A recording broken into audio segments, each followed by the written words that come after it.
أعوذ بالله من الشيطان الرجيم. بسم الله الرحمن الرحيم. إن شاء الله.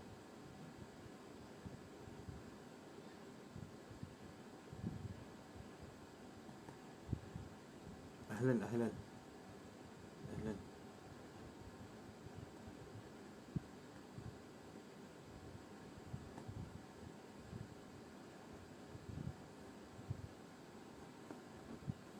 Cubaan.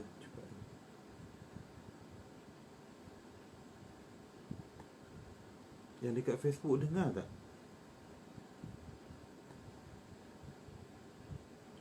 Soalan yang dekat Facebook dengar. Okey, terima kasih. Yang kat Instagram dah ada yang dah start join. Yang kat Facebook dengar tak?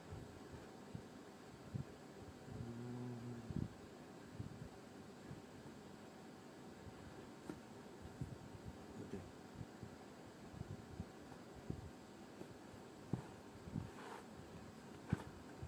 Okey, a'udzubillahi minasyaitonirrajim. Bismillahirrahmanirrahim. Terima kasih kepada yang dah online.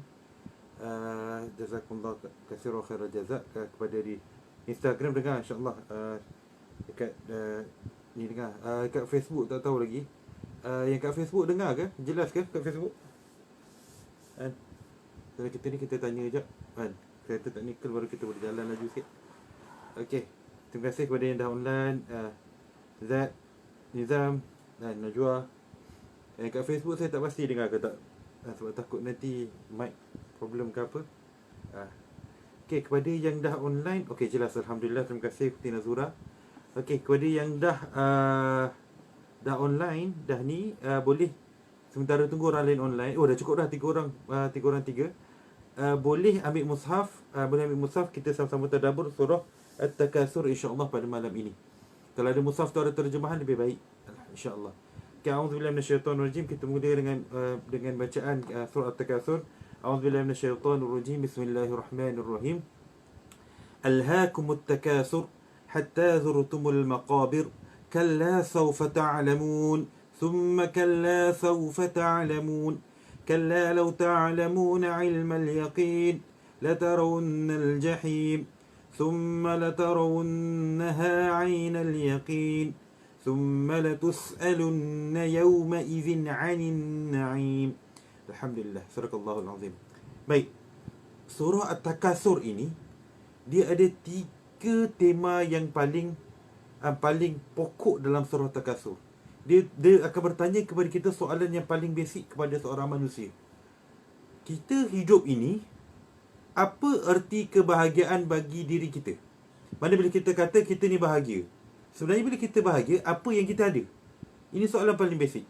Contoh kalau dekat sekarang ni tengah dekat COVID-19, tengah PKP, masing-masing ada yang kerja dia dan sebagainya. Jadi soalan dia adalah, apa yang membuat kita bahagia? Mana Imam Ar-Razi dia bawa satu dimensi. Dia kata seorang manusia ini apabila dia bahagia, bererti dia ada something, kan? Bila dia bahagia, meaning dia ada something. Ada something yang dia possess.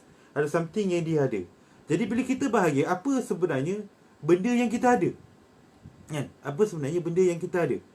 Dan kebahagiaan ini sejauh mana? Ini soalan kedua pula. Kita dah tahu kita bahagia. Sejauh mana kita meyakini bahawa itu adalah kebahagiaan sebenar? Kan? Sejauh mana kita meyakini bahawa itu adalah kebahagiaan sebenar? Sebab ada benda yang kita tengok, okey, aku bahagia, aku seronok benda ni. Tapi kita tahu benda ni is nothing. Mana kita tak adalah happy sangat dengan benda ni kan. Ada kadang benda-benda macam tu. Ada benda-benda yang kita rasa happy, kita nampak happy, tapi kita dari awal kita tahu benda ni tak happy sangat. Jadi ini persoalan yang Imam Ar-Razi dia bawa bila kita cerita tentang tafsir Ar-Razi. Di dalam tafsir Alhaakumut Takasur, At-Takasur, dia bertanya kepada manusia soalan yang paling basic. Kita, apa erti kebahagiaan? Semua manusia dia ada satu persamaan yang tidak berbeza antara satu manusia dengan satu manusia yang lain, iaitu mereka inginkan kebahagiaan. Ini tak ada beza.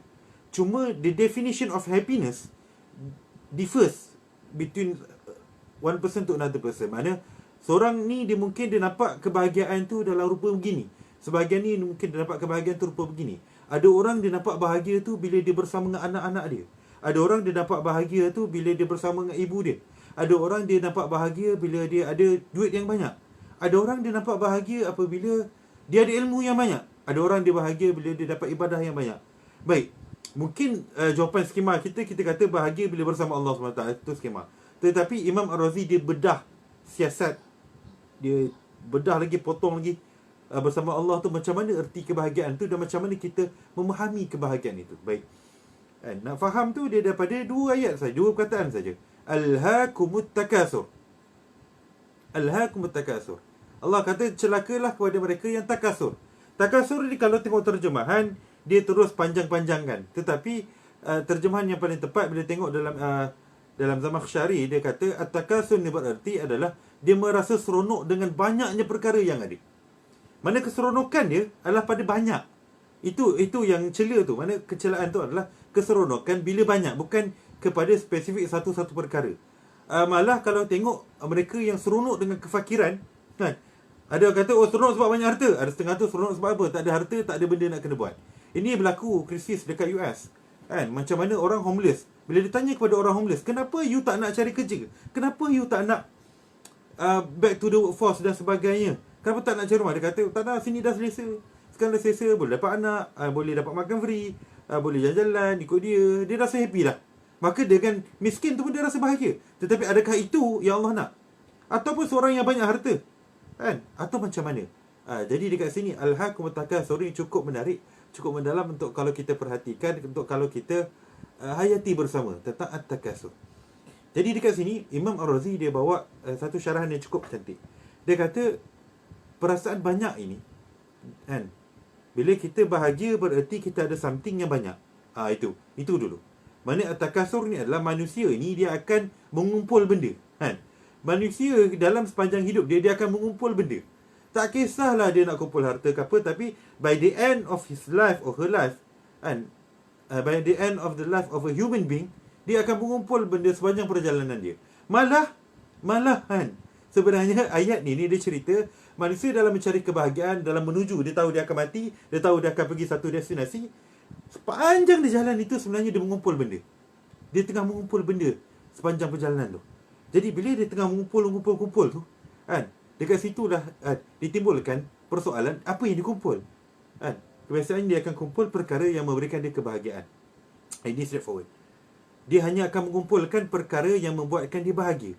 Manusia kalau perkara itu dia bahagia, dia akan kumpul, dia akan simpan. Manusia kalau benda tu dia tak bahagia dengan benda tu, dia akan buang. Dia tak akan cari dah benda tu. Tetapi bila dia cari, maka itulah kebahagiaan dia. Jadi ada orang dia cari dengan dia kumpul harta, maka bila dia dapat harta yang banyak, dia kumpul harta yang banyak, maka dia bahagia. Dia rasa dia bahagia. Ada yang dia dapat anak, dia kumpul anak ni. Jadi Imam Ar-Razi banyak-banyak benda kumpul ni lah sekali.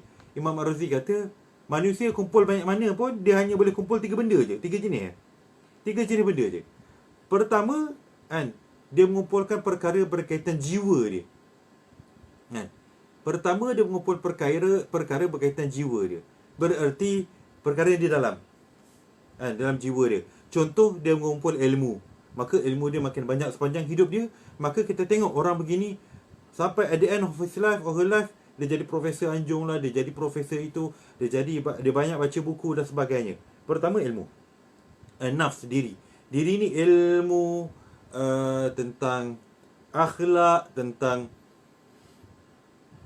kebaikan. Tapi dia dapat seronok kat jiwa. Makin banyak dia simpan, dia kumpul benda berkaitan jiwa dia bagi seronok. Ada sebahagian tu dengan zikir. Makin banyak dia zikir, makin dia seronok. Maka dia akan melazimi zikir setiap hari. Ada yang dia baca Al-Quran dan sebagainya. Itu pertama. Jenis kedua adalah dia bahagia bila berdasarkan rupa kat luar, kan, rupa paras dia. Maka kalau kita tengok berkaitan rupa paras ini, contohnya kalau kita tengok, kan, kalau kita tengok orang yang dia bangga dengan apa? Bila dia banyaknya, bila dia banyak dia akan bangga, okey. So dia bangga dengan rupa paras dia. Dia handsome, kan. Dia muka dia gaya-gaya apa istilahnya, model, kan. Bentuk badan dia macam model, badan sado dan sebagainya. Jadi kedua adalah berkaitan macam mana rupa luaran dia. Maka ini pun orang kumpul dari sudut badan dia tu. Dia pergi make up, dia beli macam-macam, Mary Kay lagi. Lepas tu kalau pakai yang baik sikit, dia pakai alat solid apa, Nur Aisyah dan sebagainya, kan. Jadi kan, bangga ada kawan sadu macam Ustaz Allahu Akbar. Ustaz Ikram satu lagi tu kan, masya-Allah kan. Jadi dia kumpul, perkara kedua adalah dia mengumpul kan benda-benda berkaitan, dia bangga, kumpul dan bangga kan. Mana dia rasa bila dia makin cantik dia makin bangga kan. Maka dia sebolehin dia jaga sebanyak-banyak. Janggut contoh kan. Ustaz Ikram janggut dia lagi panjang. Kadang orang lelaki dia simpan apa ni, lawak Arab dia simpan krish. Krish ni apa? Krish ni adalah lemak kat badan, kat perut tu makin besar kan. Jadi itu antara kadang dia bangga dengan benda tu kan. Jadi itu kedua. Kedua adalah berkaitan bentuk badan. Ketiga, Imam Ar-Razi kata yang ramai jatuh adalah perkara yang ketiga, iaitu dia mengumpulkan perkara-perkara yang di luar daripada dalam badan dia dan di luar daripada diri dia kan.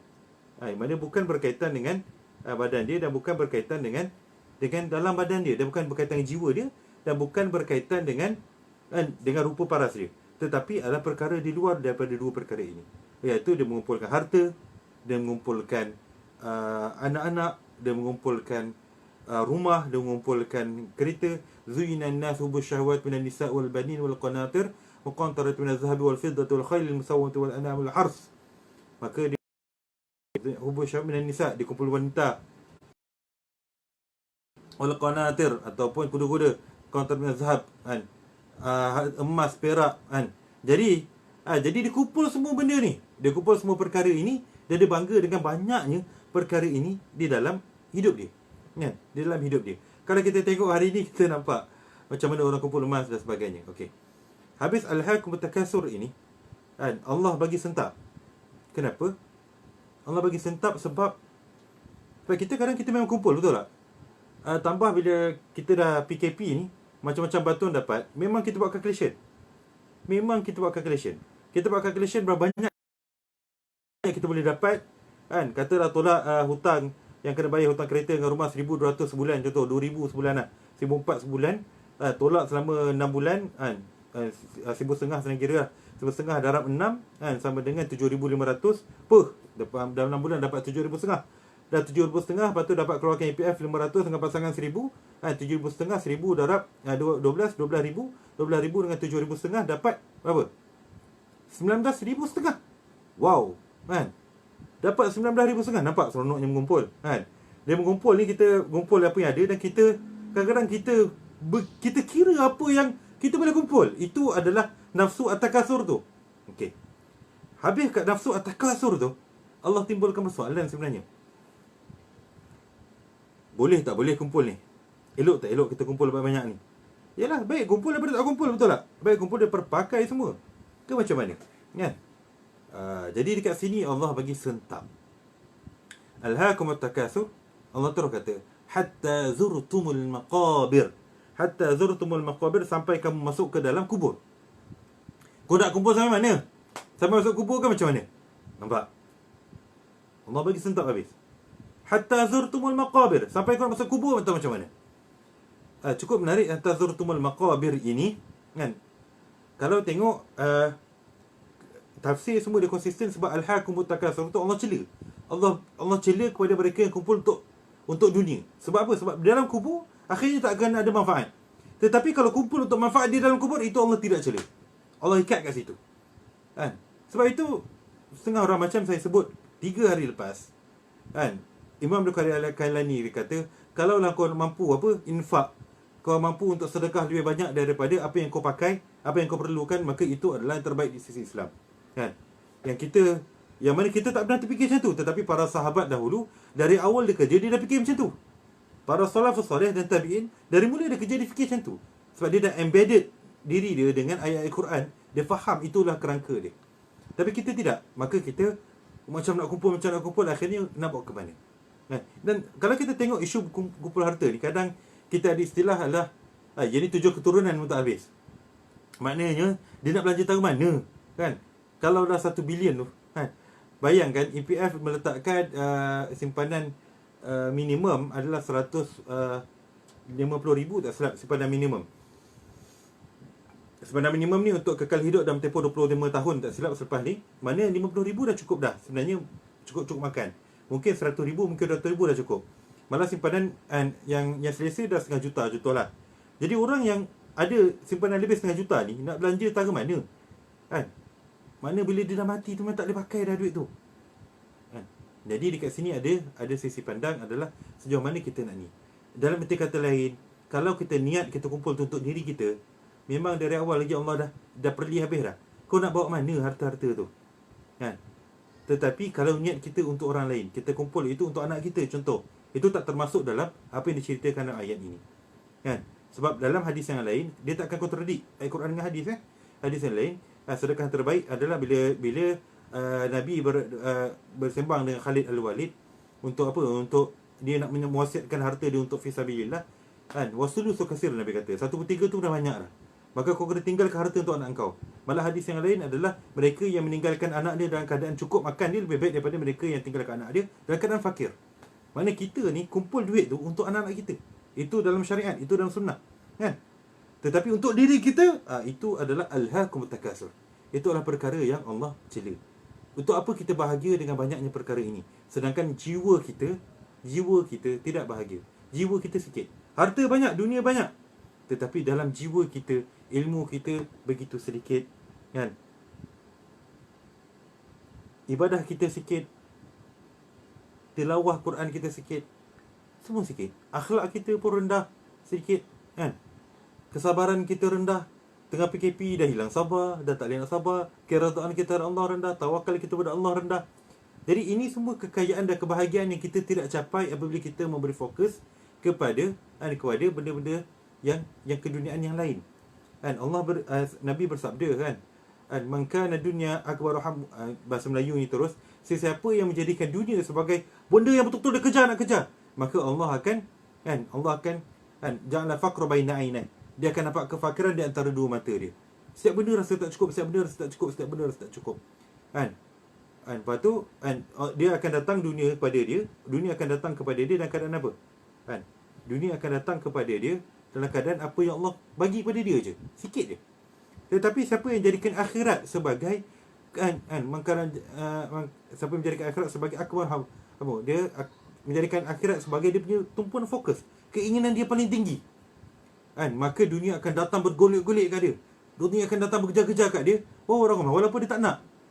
Makin dia tak nak makin dapat, makin tak nak makin dapat. Itu yang berlaku kat Abdul Rahman, itu berlaku dekat ramai sahabat dan para tabi'in. Kan? Macam mana Umar bin Abdul Aziz.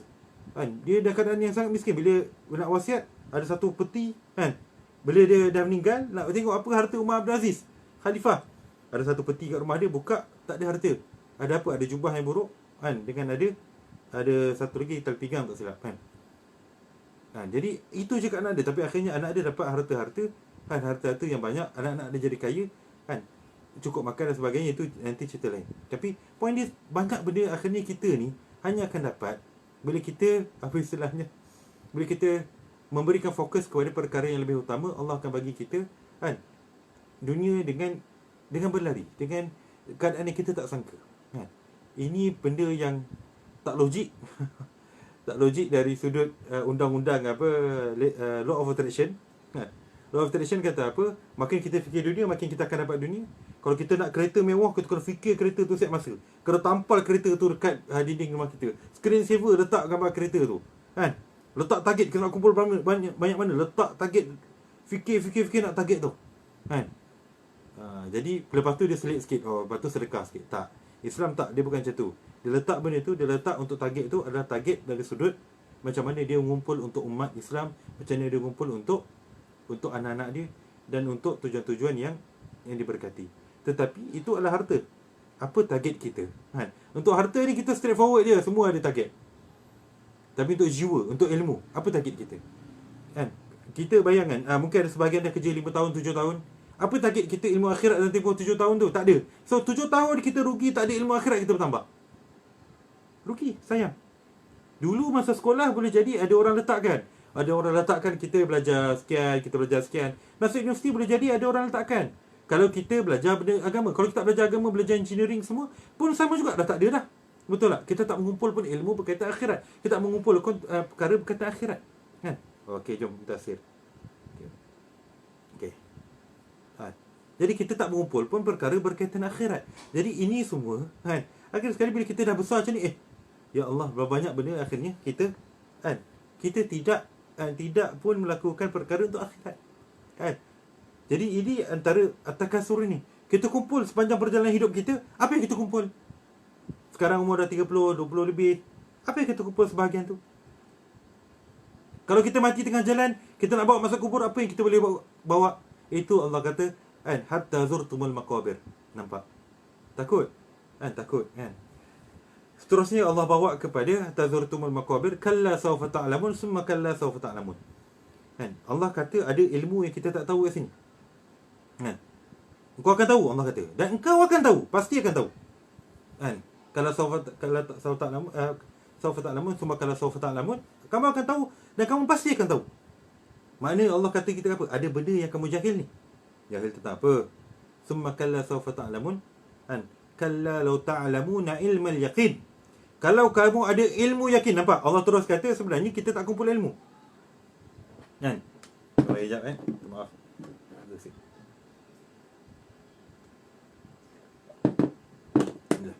Kan?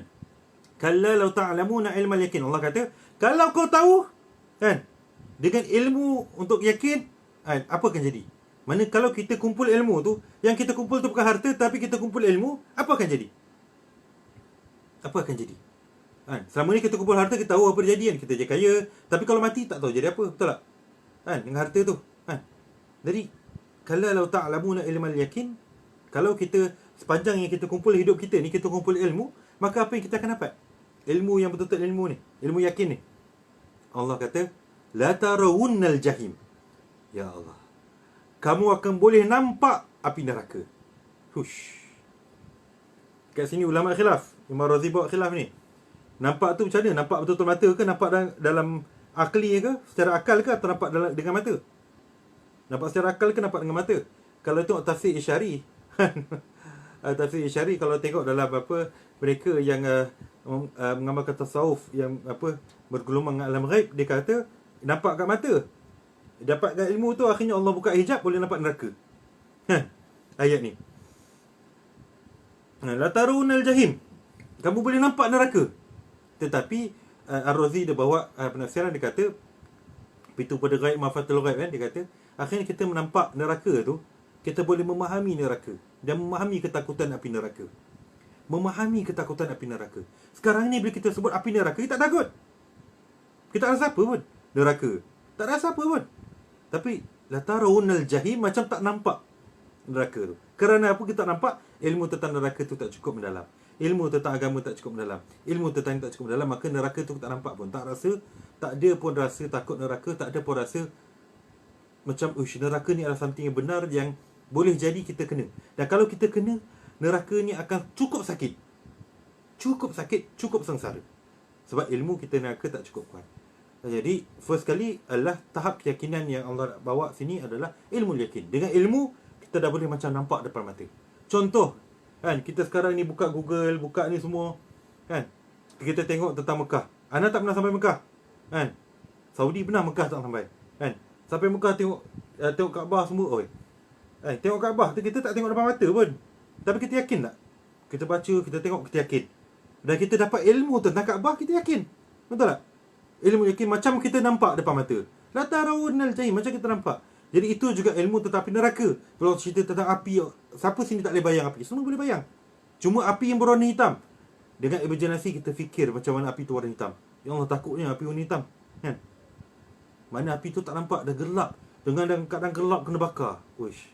Kita tutup mata dalam keadaan gelap kena bakar pun kita dah takut, kan? Itulah tarawunnal jahim. Walaupun kita tak nampak secara 100% nampak macam itulah neraka, tetapi kita nampak neraka itu,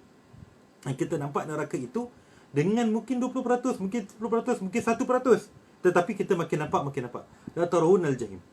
Kan? Bunda Allah kata apa?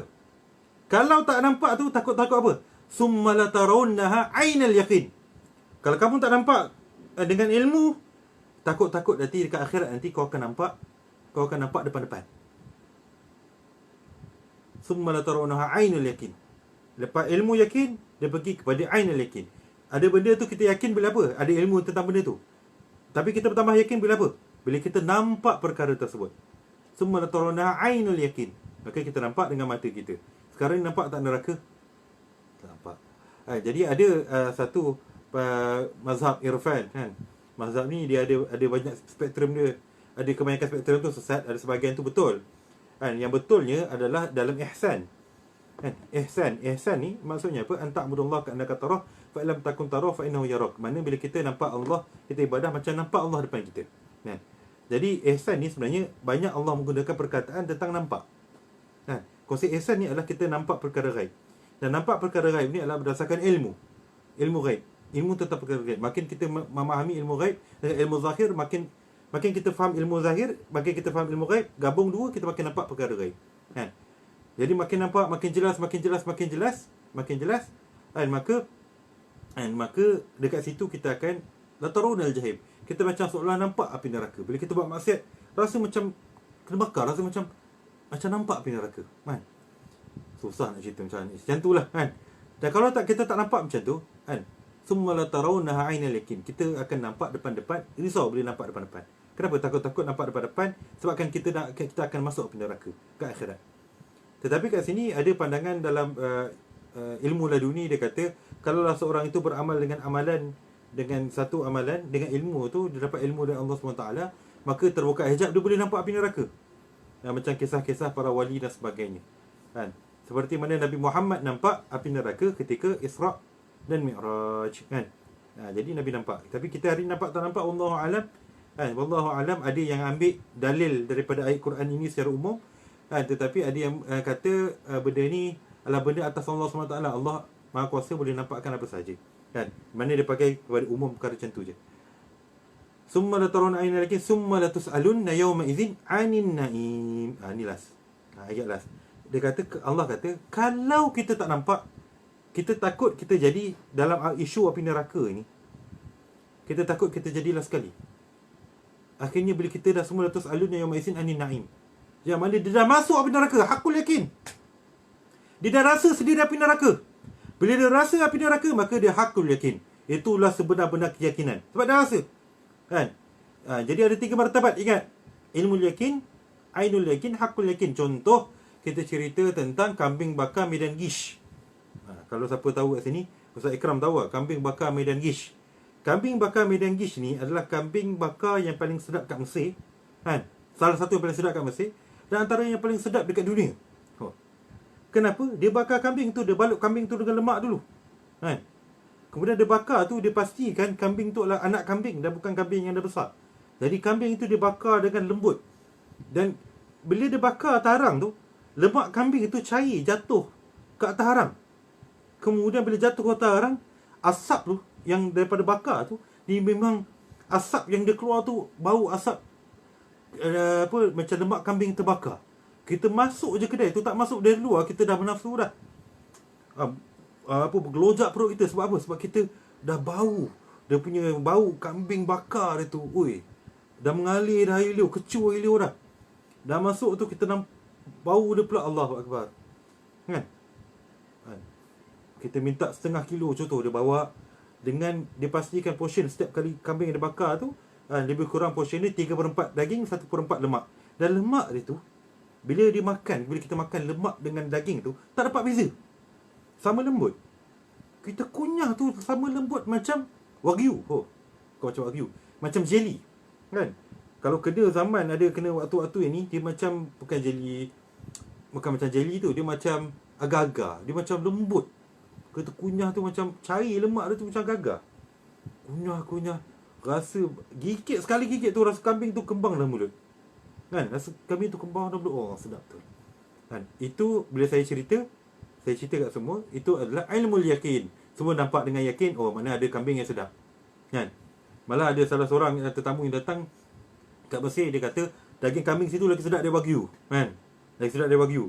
Sebab wagyu ni lemak dia tu apa semua sedap kan. Dia lagi sedap dari wagyu. Nampak tu? Itu ilmu yakin. Jadi korang bila dengar je anak cerita tu, korang dapatlah ilmu benda tu. Yakin benda tu wujud. Sekali korang pergi, korang nampak depan mata. Uish, nampak tengok orang makan sedap betul. Tengok orang makan tu enjoy, contoh kan. Jadi korang ainul yakin. Korang yakin benda tu sedap, betul tak? Tapi korang takkan dapat hakul yakin melainkan korang makan, betul tak? Korang takkan dapat rasa sebenarnya kenikmatan tu melainkan makan. Itulah dia ilmu yakin, ainul yakin, hakul yakin.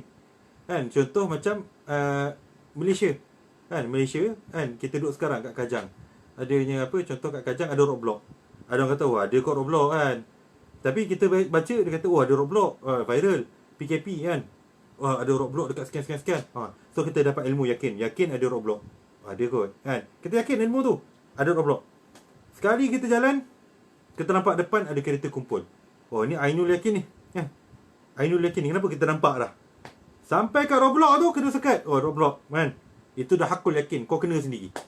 Kan? Jadi macam tu juga dengan neraka. Macam tu juga neraka. Neraka ni Allah bagi kita pada hari ini Al-Quran daripada Bismillahirrahmanirrahim, Alhamdulillahirabbil alamin sehingga Qul huwallahu ahad. Akhirnya untuk menambahkan kita keyakinan terhadap perkara gaib, untuk memahami perkara gaib. Dan bila kita faham perkara gaib, kita akan dapat ilmu yakin. Kita yakin neraka tu wujud. Sampai kan bila sebut je api neraka kita takut. Kan? Bila sebut syurga kita rasa nak masuk. Itu ilmu yakin dan kita kita praktis. Kan? Tapi ilmu yakin tu dia pergi kepada ainul yakin. Dia nampak. So macam mana nampak perkara gaib ni? Dekat situ lah ulama ada bahas, dia kata boleh jadi nampak dengan terbukanya hijab dalam perkara gaib. Kan? Pernah ada hadis cerita Abu Bakar duduk, dia rasa macam nampak syurga. Dia cerita aku rasa macam aku nampak syurga. Kan? Ada sekali tu dia buat maksiat, dia rasa macam aku nampak neraka. Kan? Jadi rasa macam nampak neraka tu adakah dari ilmu atau dari mata? Ada pandangan kata dari mata. Mana Allah buka hijab. Kan? Allah buka hijab. Hadis berkaitan buka hijab ni terlalu banyak. Kan? Yang mana kita hari ni kita tak tahu. Okey, persoalan, kalau dah buka hijab tu dapat ainul yakin, nampak betul-betul Allah buka hijab, kita boleh cerita ke orang. Ni satu perbincangan panjang. Kan? Yang kalau setakat perbincangan dan setakat kalau buka Imam Al-Kayakaliani dia kata fal karamah, dan karamah wal kasyaf, dan kasyaf. Karamah dan kasyaf ini Allah bagi kepada diri dia sebenarnya. Bukan untuk dia bangga kepada orang lain. Untuk menambahkan keyakinan diri dia. Kan? Dan ada pun kepada orang lain adalah ilmu dan bayan. Ilmu dan juga penerangan. Kan? Ilmu dan penerangan. Kasyaf kita nampak atau karamah tu Allah bagi kita. Kalau kita nampak tu, mana Allah bagilah rezeki kepada kita. Maka kita berdoa, ya Allah tunjukkan aku arinal haqqa haqqa warzuqna tiba'ah, supaya aku dapat aku nampak hak, aku dapat bergerak. Kan? Sebagai contoh, kan, ilmu yakin ini kena betul-betul kita kuatkan, pasakkan sekarang. Kenapa? Sebab dalam masa 9 hari, tak lama ni 9 hari ni kan, bawah 10 kan, dalam masa 9 hari futihat abwabul jannah, pintu syurga akan dibuka. Mereka yang tak ada ilmu yakin, dia tak rasa apa-apa. Ada rasa ke syurga tu buka? Buka apa hal kan? Wa ghulqat abwabun nar, pintu neraka ni tutup. Ada kisah. Ada kisah. Ada aku rasa, ada aku bertambah amal. Kan? Melainkan kita ada ilmu yakin, melainkan kita ada iman yang bawa kepada ilmu yakin. Dan cukup menarik bila bincang tentang ilmu yakin, dia masuk antara dua. Kalau ikut dia ada dua cabang ilmu kalau kita tengok ilmu Islam dengan ilmu barat.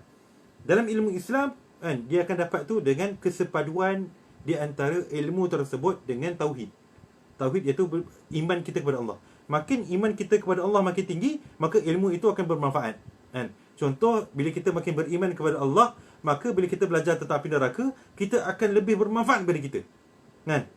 Manfaat kepada kita. Tetapi di belah barat pula, dia pergi kepada ilmu tu sama ada dogmatik atau ada empirik, ataupun ada satu lagi empirik, dogmatik, ataupun secara satu lagi empirik, dan satu lagi yang dalam kepala. Bukan filosofi, dia apa yang kita fikir kan. Dia lupalah istilah dia. Tapi dia sama ada ilmu tu kita dapat empirik. Empirik mana semua ilmu tu ada kat luar, atau secara falsafah ilmu tu apa yang kita fikir, ataupun dogmatik. Dogmatik ni tak boleh terima. Kenapa? Dogma ni adalah kita tak fikir pun kita ambil. Kan? Jadi dia kenapa dia bagi ilmu kepada dogmatik? Sebab dia nak nafikan semua agama. Dia kata semua agama yang tak ada bukti ni, tak ada proof, kan? Tak ada bukti yang nampak depan mata, maka semua agama ini ditolak. Bab kata Hamka, diorang ni takkan percaya Allah tu wujud selagi mana tak boleh ambil pembaris dan ukur tangan Allah. Kan? Orang kafir ni takkan percaya Allah wujud selagi mana tak boleh ambil pembaris dan ukur tangan Allah. Bila dah ambil pembaris, ukur tangan Allah, baru dia percaya. Seolah begitu. Sedangkan akal manusia tidak berjalan begitu. Akal manusia cukup untuk kata, oh ini adalah benar, maka kita percaya. Kan? Contoh, Al-Quran ni adalah kitab daripada Allah dan terbukti secara saintifik memang Kan? Tak ada penjelasan saintifik yang lebih jelas melainkan Quran ini datang daripada Allah SWT. Kan? Itu Allah sebut dalam Quran dan memang sampai ke hari ini tiada bukti saintifik mengatakan, tiada lagi orientalis yang berjaya buktikan Quran ditulis oleh Nabi Muhammad. Kan? Tak ada lagi. Tak ada bukti yang boleh kata Quran ditulis oleh Nabi Muhammad SAW. Nampak? Jadi dalam kata lain, diorang bila dia bahagi ilmu macam tu, dia sendiri terperangkap dengan pembahagian ilmu dia. Bila dia kata ini dogma, maka dia tolak. Dia terperangkap sendiri, maka dia takkan dapat memahami Al-Quran macam kita faham. Bila kita mula meyakini, maka Allah membina ilmu kita daripada apa kita yakin. Sebab apa? Sebab ilmu Allah maha luas. Apa Allah ajar kita? Allah bagi kita ilmu, terus ilmu paling tinggi. Wujud neraka, wujud syurga. Paling tinggi lah ilmu tu. Tetapi kita faham ada api. Nampak? Nampak beza? Kat Instagram tak nampak. Kita Allah bagi paling tinggi ni. Ada syurga, ada neraka. Tapi ilmu kita adanya api. Jadi gap banyak tau. Gap banyak. Kan? Gap banyak tu, besar. Kalau ikut saintifik dia kata, selagi mana gap ni tak dipenuhi, kita takkan percaya atas sekali tu. Kan? Atas sekali tu dia kata itu teori je, dogma je. Selagi mana gap tu tak dipenuhi, kan? Gap tu tak dipenuhi, sebab tu dia orang ada gap analysis. Selagi mana gap tu tak dipenuhi, selagi itulah dia takkan percaya kepada adanya syurga dan neraka. Tapi bagi kita, bila kita dah kata Allah cerita benda tu dengan benar, kita percaya. Nampak? Dari situ kita akan mempelajari tentang api. Cukup menarik sebab antara kemajuan yang Islam dapat mengatasi daripada tamadun-tamadun lain adalah pada zaman Abbasiyah dia mencipta api yang panas. Kenapa? Sebab dia tahu api ni boleh pergi lagi panas daripada api yang bakar pakai arang. Pakai arang, pakai kayu boleh pergi lagi panas. Maka dia cipta api yang lagi panas, dia masukkan bukan sulfur, dia ada masukkan benda lain lah, bahan kimia lah semua. Itu semua bahan kimia tentang api yang bakar ni dia memang diorang ukur sendiri. Oh, ini lagi panas daripada ni, lagi panas daripada ni, ini lagi panas daripada ni. Kenapa? Sebab dia tahu. Dia dah yakin ada api yang paling panas, api neraka. Dan kita takkan capai api neraka. Allah je boleh capai. Tetapi kita boleh bina, boleh faham daripada situ api ni boleh makin panas, boleh makin kurang panas. Sedangkan sebelum daripada itu terjatuh. Okay. Sebelum daripada itu mereka mempercayai, tamadun semua percaya api itu sama panas ke? Yang beza panasnya adalah perkara yang dibakar oleh api. Contoh besi dia akan lagi panas, lagi panas daripada besi akan lagi panas daripada kalau kita bakar air, tanah air dan sebagainya. Kalau besi cair dengan air cair, besi cair lagi panas daripada air. Contoh, itu saja tamadun Rom dan tamadun sebelum tu. Tapi Islam dia tahu api itu lebih panas. Api itu kita boleh ubah kepanasan dia sebab dia percaya kepada api neraka. Nampak? Jadi kemajuan tu kita dapat dengan ilmu yang Allah bagi. Zub terus ke atas, kemudian akhirnya dibina. Baik, kita buka soal jawab sebelum nak tutup. Sebab kalau tak nanti dia drag panjang sangat. Okey. Dekat Facebook kalau ada soalan, sila. Sila. Terima kasih. Okey.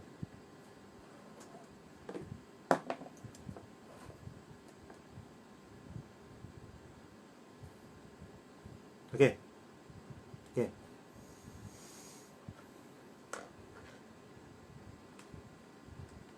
Okey.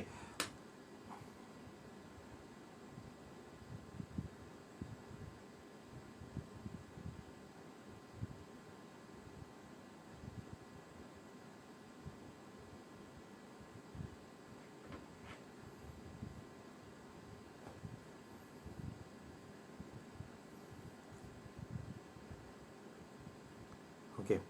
Ada. Okey. Okey, jazakallahu khairan, khairan jazak.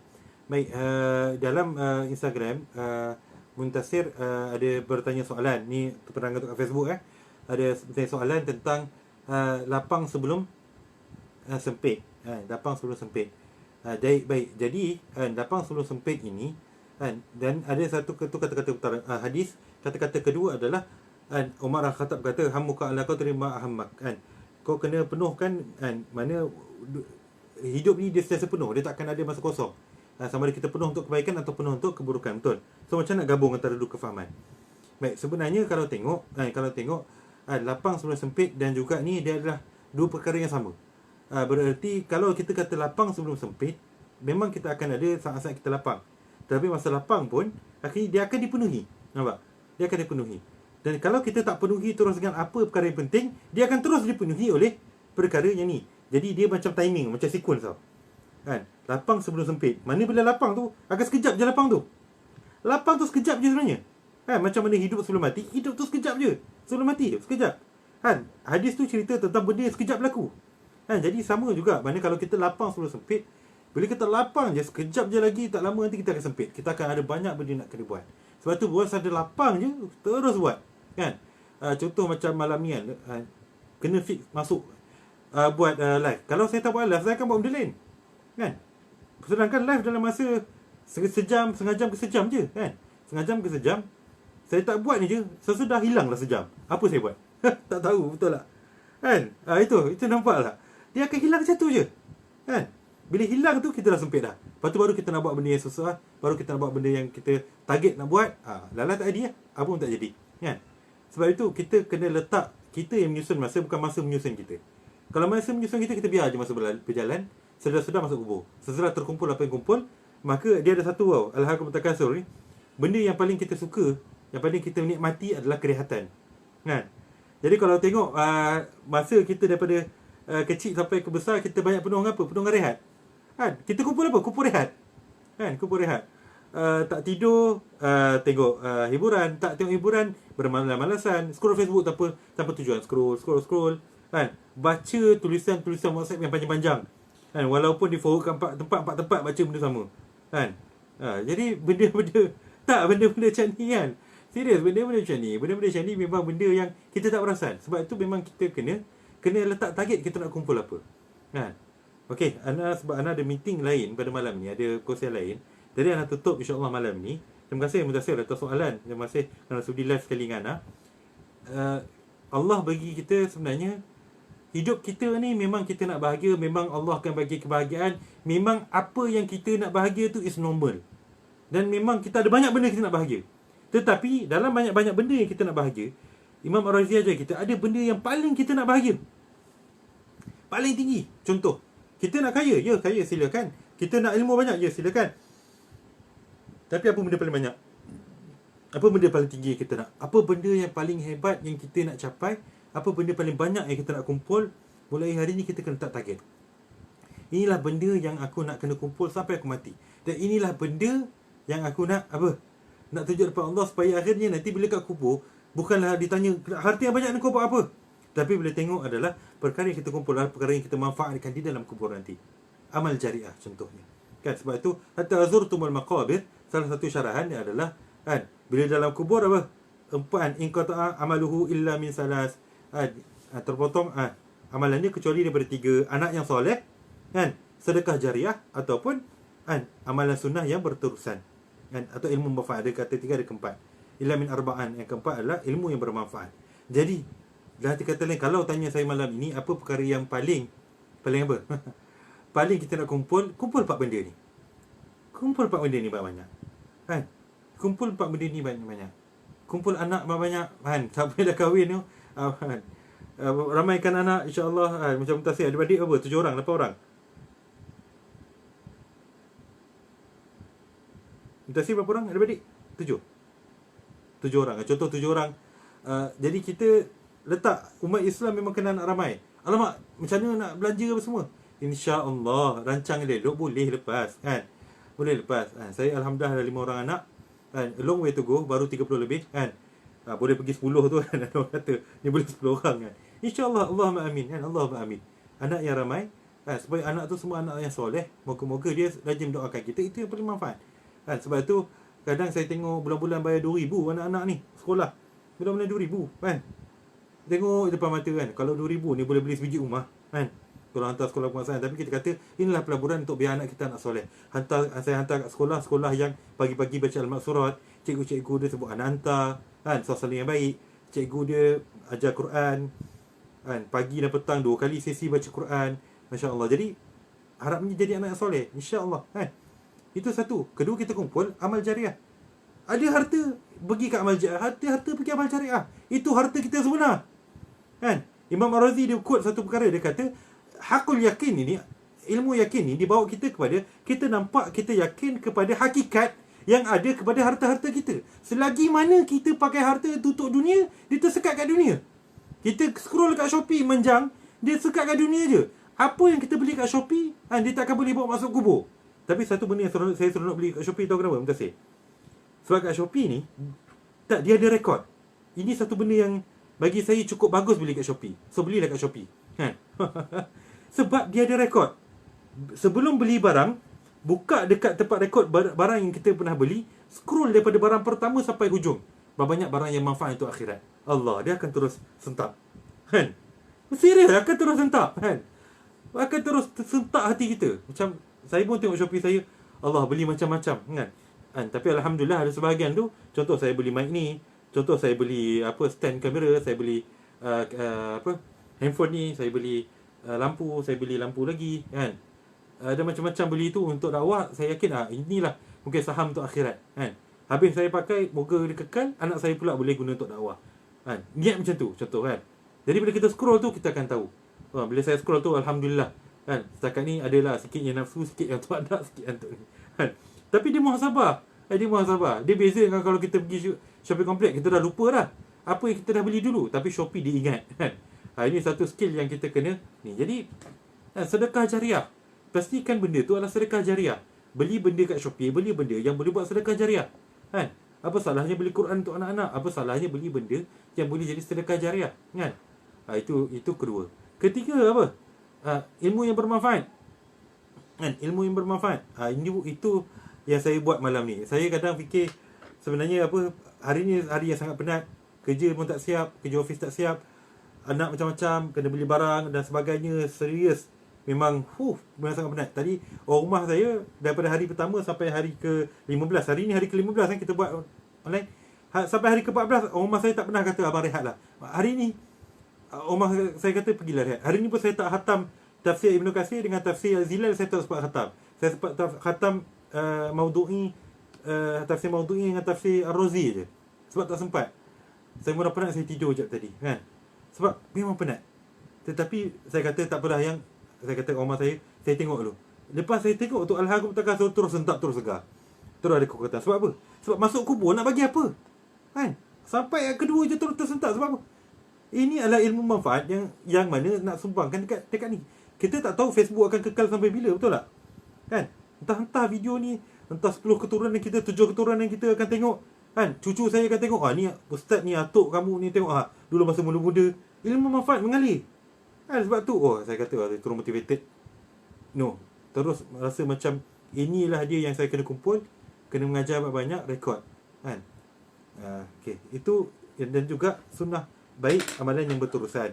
Amalan baik yang berterusan. So amalan baik yang berterusan inilah yang juga yang kita cuba teruskan kan. Tambah bila tengok video rekod banyak ni, dia jadi apa? Dia jadi dia jadi bersyukur. Sebab apa? Sebelum ni kalau saya mengajar kat masjid surau, capaian masjid kat surau ni 30 orang, 40 orang kan. Sebab tu kalau katalah malam ni 3 orang tengok pun, 4 orang tengok pun, saya tak ada masalah. Sebab capaian dia lagi besar dari saya mengajar kat surau. Jadi dia jadi motivasi. Tapi sebagai penutup, Imam Syekh Ahmad Ar-Rashid salah penulis dalam fiqh dakwah, dia menulis bab terakhir dalam kitabnya Al-Muntalaq. Bab terakhir dalam Al-Muntalaq disebut sebagai tarkiz la takasur. Tarkiz la takasur. Ini satu angle yang cukup penting. Tarkiz la takasur. Kita kena fokus dan kita kena fokus kepada quality, jangan fokus kepada quantity sangat. Dan takasur itu kalau tengok dia ambil daripada apa?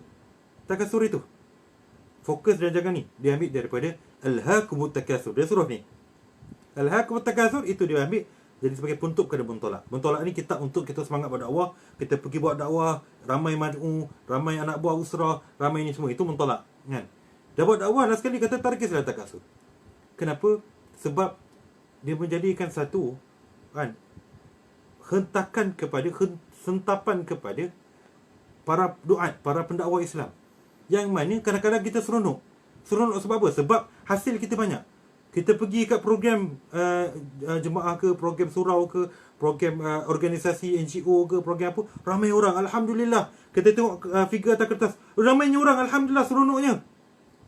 Dan tengok hasil dakwah kita, ramainya anak bawah kita rasa seronok kan. Tengok dekat Facebook, scroll, banyaknya kan tafsir dah 15 kan, perkongsian tafsir kan, kongsi Rasa seronok.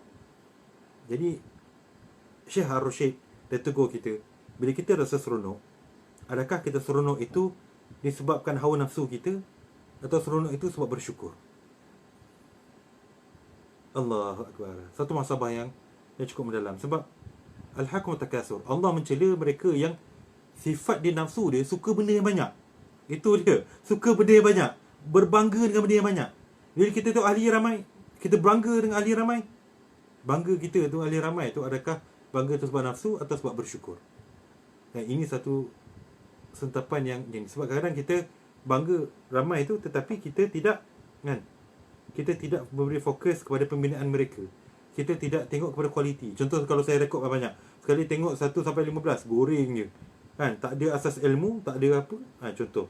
Tetapi sebab itu saya cukup di sini, Allah, setiap kali nak mentang ni kena baca. Sebab apa? Sebab kita ni seronok dengan banyaknya benda yang kita ada. Sebanyak je benda kita ada tu, takut-takut itulah yang menarik kita masuk api neraka. Dan masuk api neraka tu kenapa? Sebab kita tak ada ilmu kan. Ilmu tentang api neraka menyebabkan kita tak kisah tentang api neraka. Bila tak ada ilmu tentang api neraka, tak kisah tentang api neraka, apa jadi? Allah tunjuk neraka depan kita, baru kita kisah. Tapi ketika itu sudah terlambat. Dan Allah kata perkara yang paling terlambat, siksaan dalam api neraka yang Allah sebut dalam surah ni apa? Ini cukup menarik. Dan surah ni Allah tak cerita siksaan api neraka tu Allah bakar dan sebagainya. Siksaan dia adalah Allah kata, I told you so kan. Ayat last sekali kan. Ayat last sekali Allah kata apa? Summa latus'alunna yawma idzin 'anil na'im. Dan lepas tu Allah tanya balik, macam mana kau punya kan, benda yang kau kumpul banyak-banyak tu macam mana? Okey ke dalam neraka ni? Boleh pakai ke? Allahu Akbar. Kan? Kita kumpul banyak, bila dah masuk neraka, Allah bagi satu perli yang cukup tajam. Cukup tajam. So, yang banyak-banyak kau kumpul ni, apa yang kau boleh buat dalam api neraka ni. Kan? Jadi wallahu alam. Itu saja perkongsian kita pada malam ini. InsyaAllah, moga-moga Allah merahmati kita. Moga-moga Allah menjadikan kita betul kat atas kan. Okey. Nanti esok insya-Allah kita ni memberikan kekuatan untuk berhadapan dengan ini. Ingat, sebagai kesimpulan, kita kena kumpul amalan yang banyak, kena kumpul benda yang kita boleh nampak, kita boleh ukur dengan banyak kan. Dan cara nak ukur tu, kalau kita tak mampu nak ukur, kita ingat yakin tu ada 3 tahap: ilmu yakin, ainul yakin dan hakul yakin. Kejar 3 benda ni.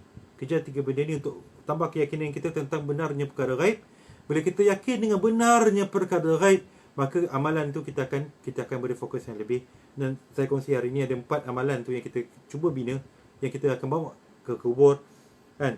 Pasal kalau bawa ke kubur kan, makabir dan kubur kita, anak yang soleh kan, harta yang jariah, amal jariah dan harta yang bermanfaat, dan juga ilmu yang bermanfaat. Moga-moga Allah merahmati kita. Jazakumullah Najwa. Istiqamah 15 hari, masya-Allah.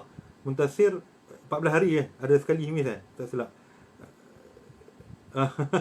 Dari first 15 hari juga, masya-Allah kan. Terima kasih. Jazakumullah khairul jazak. Amal Mijan pun 15 hari. Jadi kepada yang dekat Facebook, dah hari ke-12, hari ke-11 actually. Facebook lambat sikit online. Jadi Allah barik fih. Moga-moga ini menjadi perkongsian bersama. Moga-moga Allah merahmati kita. Kita tangguh dengan tasbih kepada suratul As. Subhanakallah wa bihamdika la ilaha illa anta astaghfiruka wa atubu ilaik. Ila allazina amanu min as-salati wa tawasaw bil haqq. Sorry Ustaz kan. Abang Ipa dia baru join tapi dah tutup dengan tasbih kepada. Okey, insya-Allah esok kan. Esok kita akan masuk surah Al-As insya-Allah pukul 9. Macam biasa pukul 9, kita cuba istiqamah pukul 9. Masuk Ramadan kita tukar timing. Tapi sekarang ni kita cuba pukul 9 insya-Allah. So pukul 9 esok, siapa yang terlepas hari ni, esok pukul 9 insya-Allah surah Al-As. Sebaiknya kita baca tafsir dia sebelum, atau terjemahan sebelum kita mula insya-Allah. Jadi wallahu a'lam bissawab. Okey, assalamualaikum warahmatullahi taala wabarakatuh. Okey. Kita dah habis dekat Instagram. Okey, kita habis dekat Facebook. Jazakumullah kepada yang kekal, yang istiqamah dah beberapa hari. Rasa Nazura dan Ukhti Nazura antara istiqamah, Ustaz Ikram antara istiqamah. InsyaAllah, jazakumullah. Semoga Allah merahmati kalian. InsyaAllah kita jumpa lagi esok pukul 9 insyaAllah. Okay, assalamualaikum warahmatullahi taala wabarakatuh.